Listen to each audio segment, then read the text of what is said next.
Welcome to University Television Presents. I am your host, Melissa Mione, and I'm joined here today with our guest, Dr. John Freemuth.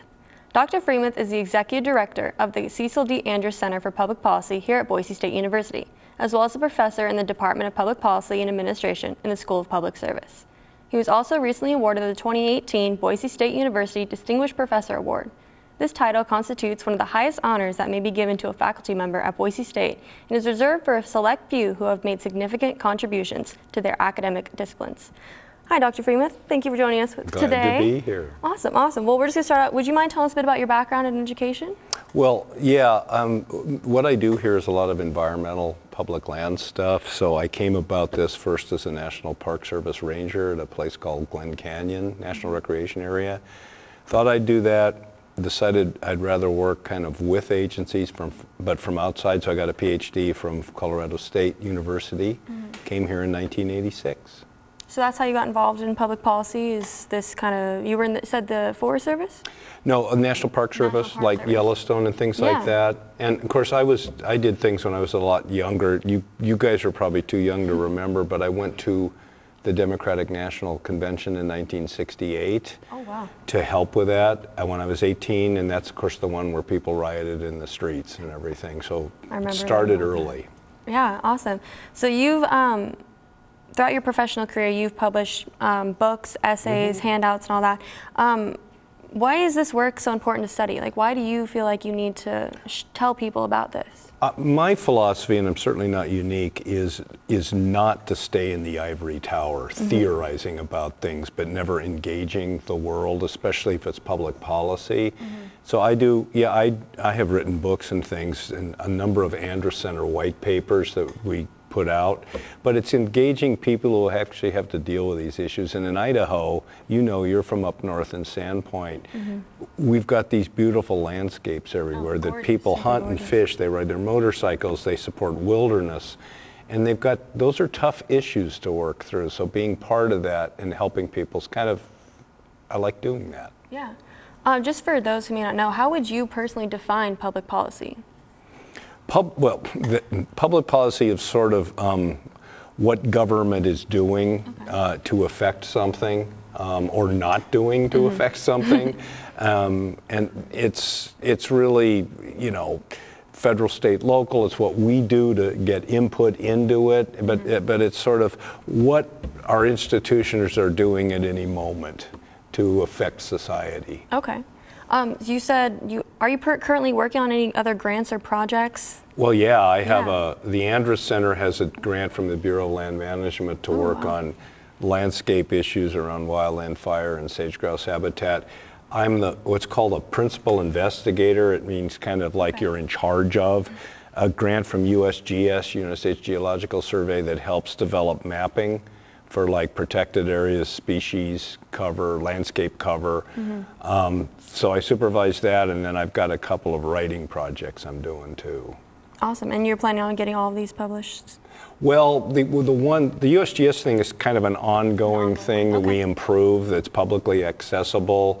The BLM grant with the Andrus Center is on project. In fact, the 25th anniversary of the Birds of Prey area, that as its legislative creation, Governor Andrus actually protected it earlier, is coming up, and we're helping with that through the Andrus Center. One of our former students here, Amanda Hoffman, is actually the manager of the Birds of Prey now.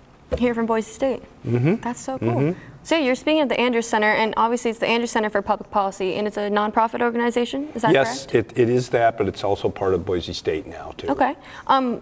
Can you just tell me a bit why it was created? I know it's from the governor, Cecil D. Andrus, but... Yeah, when he was governor twice, from 70 to 76, and then President Carter asked him to be Secretary of Interior. Oh, okay. When the Carter lost re-election, Governor Andrus came back and did some things and then ran again and was elected in 1986 to 1994. I remember being at graduation, and he was the speaker. He came. The governors tend to go to the various universities to give, you know, speeches and stuff. Yeah, and they rotate it. And he said, now that I'm leaving office, I'm going to take the leftover campaign funds and start the Andrus Center for Public Policy here at Boise State.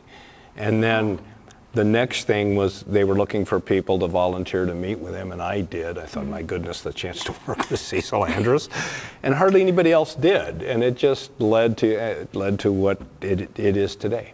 And so you're currently the executive director, correct? Executive director, yeah. So what exactly are your I don't know, not credentials, but your role? What is your role in this center right now? We do a number of things. We just had a conference on water earlier in the week, right here on campus.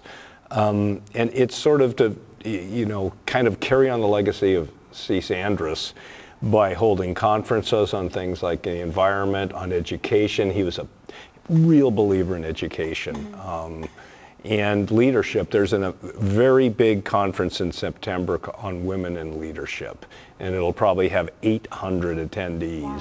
And then these very distinguished speakers who are leaders in various aspects of life, whether it be business, entertainment, education, science, and I help with that.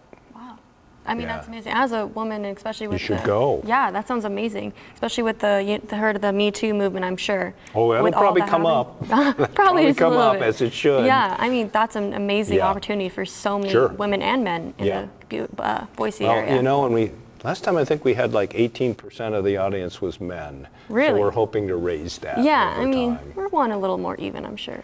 Well, men need to pay attention to this too, not just women. I agree. I very much agree. So you mentioned, it was on Tuesday, I believe, the Idaho Water Conference. Could you just tell us more about what took place at this conference? Like, what do you guys really dive into? One of the issues as we urbanize here in Treasure Valley is our water use changing. It's not clear. There's some hydrologists and other great scientists here at Boise State that are studying water use on the river to see if the use patterns are changing. Sean Benner, who's in geosciences, and others like that. My colleague Jen Schneider, who helps with some of the policy. And but some people think, as we build a bunch of houses, are we still using the same amount of water as we were before? So we needed to study that and talk about that. We talked about water quality too, because we put stuff in our rivers and in our aquifers, and what's the status of that? So we talked about that, and then we had a famous historian from UC Boulder, Patty Limerick, who's a MacArthur Fellow and very accomplished, kind of give us a historic perspective of this. But the real thing that happens with these Andrus conferences are the conversations in the room and out in the hall, where people, that are trying to work on public policy kind of can deal with each other. So it's a place for like-minded and people with different opinions to kind of come together and discuss? I mean, Governor Andrus's legacy is to try to get various points of view in the room to try to work out issues, not just everybody from one side. Exactly. We're very, very bipartisan in our approach. The only way you get things done is by being bipartisan. Oh yeah, especially something so important as water. That's right. You can't stick by party. Irrigators have an important point that we need to learn about. So do environmentalists, so do others. The agencies who try to manage the water, all of that. Yeah, especially because I've heard most of Idaho's water, isn't it controlled by Idaho Power?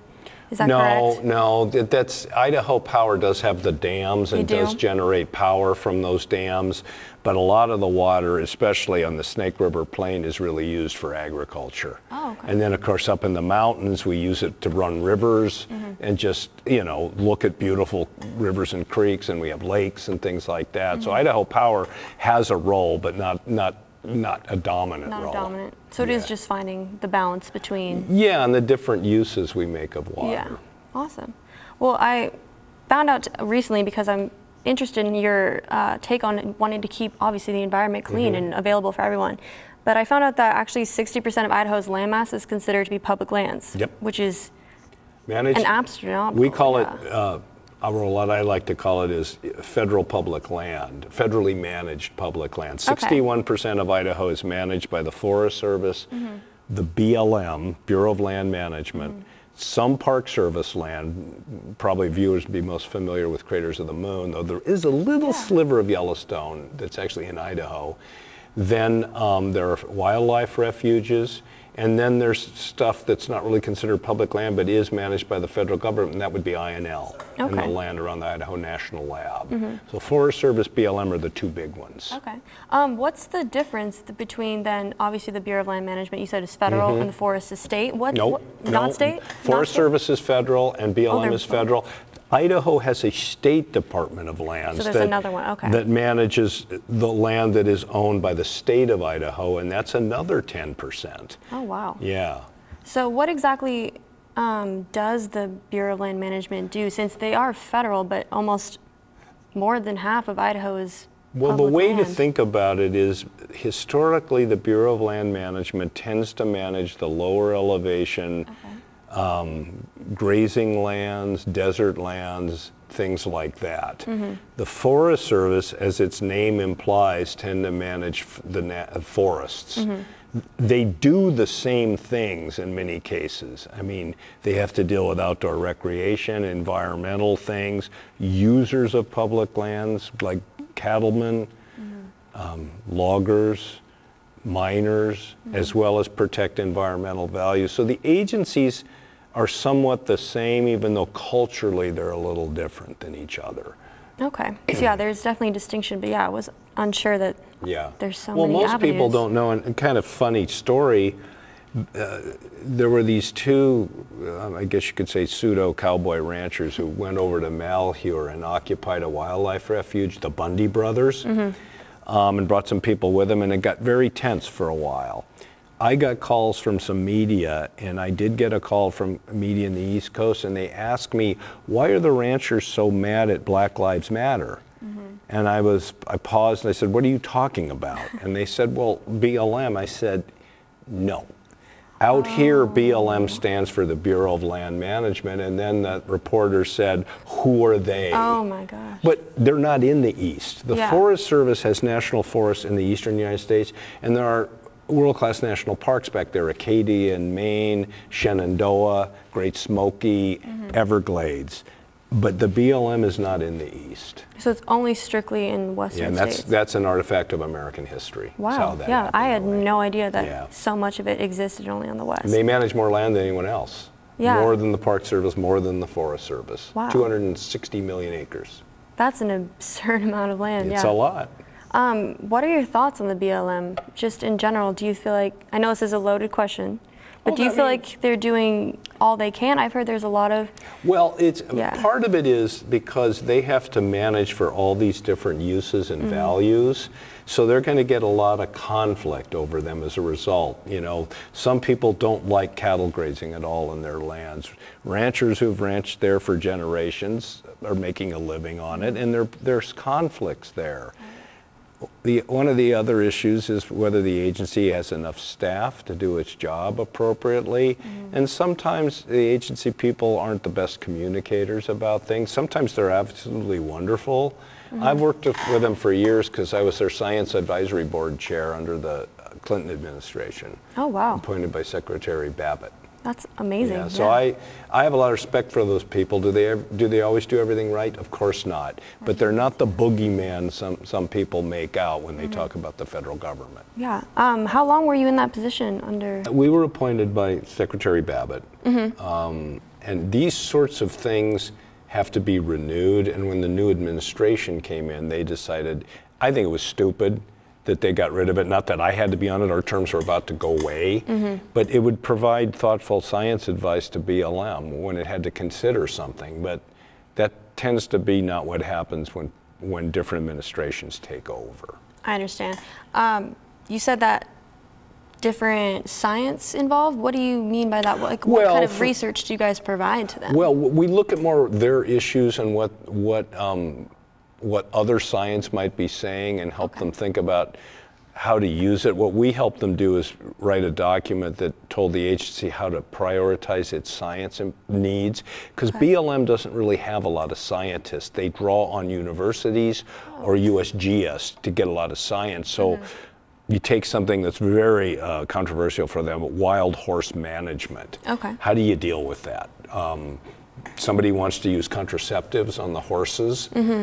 what do we know about that? Do they work? What are the risks? And you just talk with them about that. They have to make the decision, but like in any job, getting advice from somebody else that you trust is probably a good thing. Oh yeah, that's crucial. I mean, you wouldn't want to just make a decision and have no backing to it. No, when we see what happens when people do that sometimes. Happens too often. Yeah. So ranchers, I've researched that have the opportunity to get permits to then have their livestock graze on, it says about 155 million acres of public lands are open to that. That sounds about right. Yeah.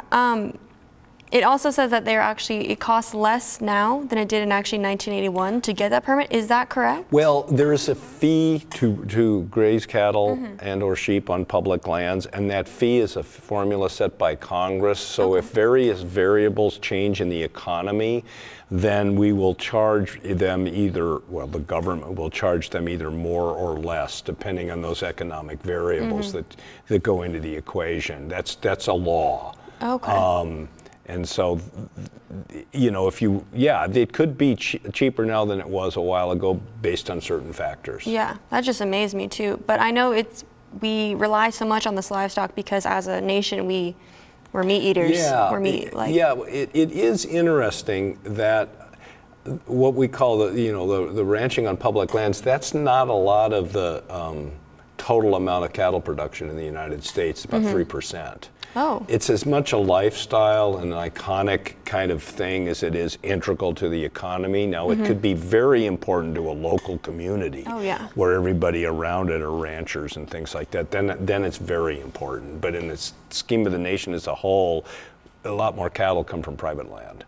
And that's what I heard. But I do know, just to play devil's advocate, that many people are saying that it's hurting, the wolf population, that the wild horses, native plants. The horses compete with the cattle for forage on the public land and with other wildlife and so forth. The wolves, that's more of a conflict between wolves who will predate on cattle, on calves, and ranchers who don't want to lose cattle to wolves. We exterminated the wolves historically because they were viewed as bad, and now they've been reintroduced because people thought they belonged back on the landscape that they were on historically. The question is how you manage the wolves and the cattle, so the cattle aren't unduly harmed, but the wolves aren't either. So what do you think the implications are, though? Because obviously the ranchers and the environmental groups and the federal government itself are constantly, the solution trying to find a middle ground. Is finding the middle ground. We will have wolves, but we shouldn't have too many. Wolves they can travel so far. They're now recolonizing Eastern Oregon, parts of Washington. I mean, they move around. So you want to have a population that's sustainable, but also keep them away from places where there's too much human activity. They've been seen supposedly right here in the Boise front every now and then. Really, that close? Well, because in part wolves have to spread out from the dominant wolf, and the younger males have to go somewhere else, so that then they can roam quite a bit. So I just have to say, you know so much about public lands. Just why did you personally get so interested in studying the science? It really started just as a kid. I was born in Illinois in 1950. This means I'm old, right? And my parents were teachers who came to California in the early 50s because California was starting to really expand teaching. I mean, it developed the world-class University of California, and there are a lot of teaching jobs. And so I remember coming across the American West on what was then called Route 66, which is just this iconic great two-lane highway of America. We stopped at the Grand Canyon, and it was fascinating, and then I read books, and then when I got to be a park ranger just a little bit north of Grand Canyon, and then you get to know people in the Park Service and the Forest Service, and it just becomes like, for any of you students figuring out what you want to do, it just seemed to be a good fit for me, what I was interested in. That was something you did? Yeah. It's amazing that the Grand Canyon was kind of that spark that you remember. I love that. Yeah, we used to take friends there who'd never seen there, and we would actually blindfold them and lead them right up to the rim. Oh, wow. Take off the blindfold and then tell them to turn around. Oh my gosh, they're probably just oh yeah, amazed. Yeah, the first, usually with people, they're trying to make sense of what they're looking at because they've never seen anything like that before. Yeah. Oh yeah, it was fun. That does sound like something, that you'd want to do. I just want to ask another question about you said your parents were teachers, is that correct? Mm-hmm. So then obviously now you're a professor here at Boise State. Did your parents kind of nudge you, or did you want to? Well, again, I like to explain things too. I was a high school teacher first for a while. Really? What did you teach? I taught government and politics and a little history in Pasadena, California, right next to the Rose Bowl. So where my parents are from, so it's a cool place. Pasadena it's a beautiful town. I know.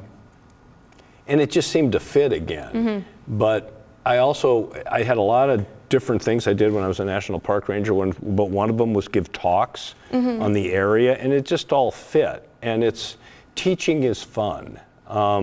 Grading isn't. I don't think you'll find any faculty members say, boy, I love to grade. But just working with people on ideas and stuff just fit naturally to me. I mean, that's amazing. What classes do you teach here at Boise State now? What I would tend to teach, though right now I'm not, because actually the Andrus Center is developing this really neat website to help students learn how to get jobs in the environment. Because a lot of faculty don't know what agencies need or nonprofits need. And so students can come out ill-prepared for what agencies are actually looking for or whatever. Mm-hmm. And we're just trying to bridge that gap a little bit. But I teach public lands. I've taught American government, though that's been a while, and I teach in our Master of Public Administration program, so I teach things like public policy, organization theory, but my number one thing I love is public lands. Public lands, that's what with your background, it makes sense. Yeah, it makes total sense. And I can tell great stories, right? Hey, that's the best part of teaching. We like stupid visitors questions that people ask in national parks, and it helps bring stuff alive. Yeah, makes people actually want to get interested, get involved. I hope. Yeah.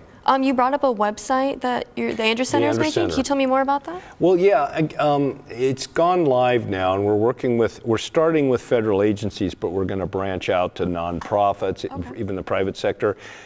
A lot of jobs, I'll give an example. If somebody wanted to work for the BLM, all right? Well, BLM has a set of criteria for certain jobs. We have an environmental studies program at Boise State that has really a lot of students in it, even though it's not at the same level of department. It has more kids interested in that than some other traditional departments. Mm-hmm. But the curriculum environmental studies is academically right, but it doesn't map necessarily with what agencies want. So what we want to tell students is, if you want to work for them in this area, then these kind of courses are what they're looking for. All right. So it's just mapping closer with agency needs with what we're teaching students, because sometimes universities are they're too slow at adapting to what's going on. Though there's plenty of people, if they're too kind of tuned into it, can figure those things out. Yeah. I mean, that's a great idea, especially as someone who's graduating, to be able to say, you could put on a resume, hey, I've taken this course and learned this, and employers could be like, perfect, that's what we need. Internships and all of that. Getting a degree is important, but meeting people along the way who would be interested in hiring you is just as important. Oh, you don't have to tell me. I know that. Yeah, and sometimes people don't learn that till after they graduate. That's just oof. Real life will hit them in the face, won't it? Yeah. How long have you been at the Andrus Center?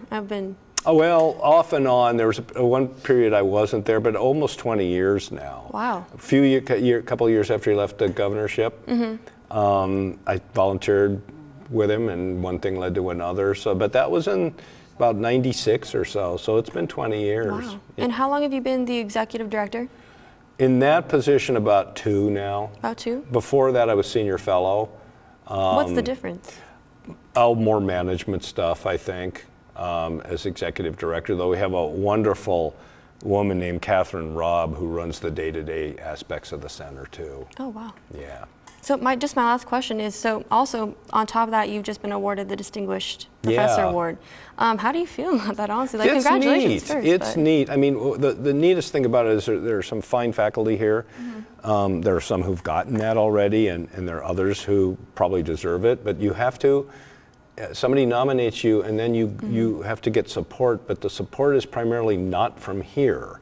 So I went out and got, for example, the former director of the National Park Service to write a letter. The person who worked right under Secretary Sally Jewell wrote a letter. Colleagues that are very distinguished at places like Berkeley or Boulder wrote letters. Agency people, and then a couple of students, and of course a couple of colleagues here. But you're supposed to show, at least my understanding of it is, that you're distinguished outside of your own university. People know what you do, and they've read your stuff, or they think you make a contribution outside of just the university. And I mean, obviously, Boise State agrees that they think you It have. was neat. Yeah. People came, they had a great reception in the room where our on-campus sculptor is, so it was a really neat room to have it in. A lot of people came, and it was fun. That sounds awesome. Yeah. Well, congratulations. Thanks. And I want to thank you. That's all the time we have today, but I want to thank you so much for joining us here on Presents. And I hope we can get you back on the show, because you know so much about public policy. I'd love to know more. Okay, sure. Awesome. Anytime. All right. Well, thank you all for joining us on University Television Presents. I'm your host, and I was with Dr. John Freemuth, and we'll see you next time. Thank you.